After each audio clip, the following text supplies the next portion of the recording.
On a fateful September day in 1649, the walls of Drogheda stood silent, watching as Oliver Cromwell's new model army approached.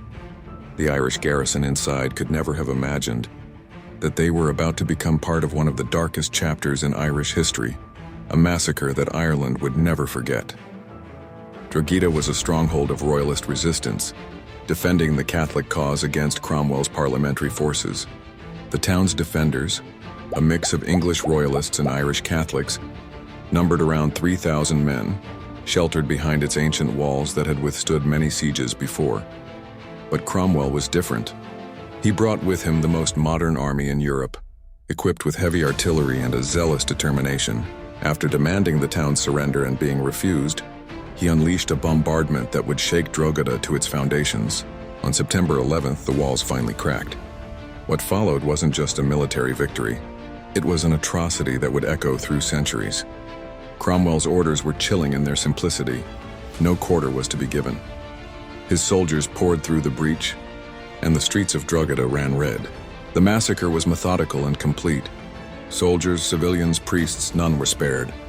Those who sought sanctuary in St. Peter's Church found only death as Cromwell's men set it ablaze.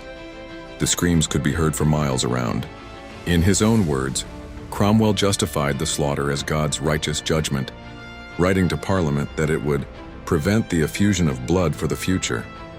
But for the Irish people, it was nothing less than genocide.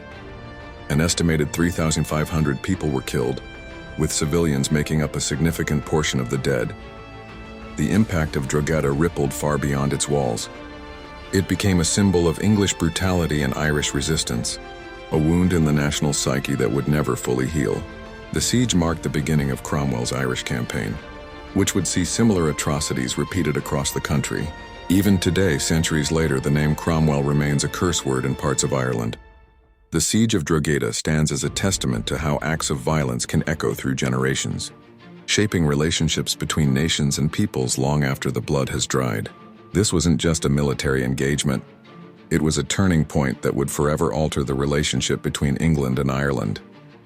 The walls of Drogheda may have fallen in 1649, but the memory of what happened there still stands, a dark monument to the consequences of religious and political fanaticism. The legacy of Drogheda reminds us that history's darkest moments often cast the longest shadows, and that some wounds, even after centuries, refuse to fully heal.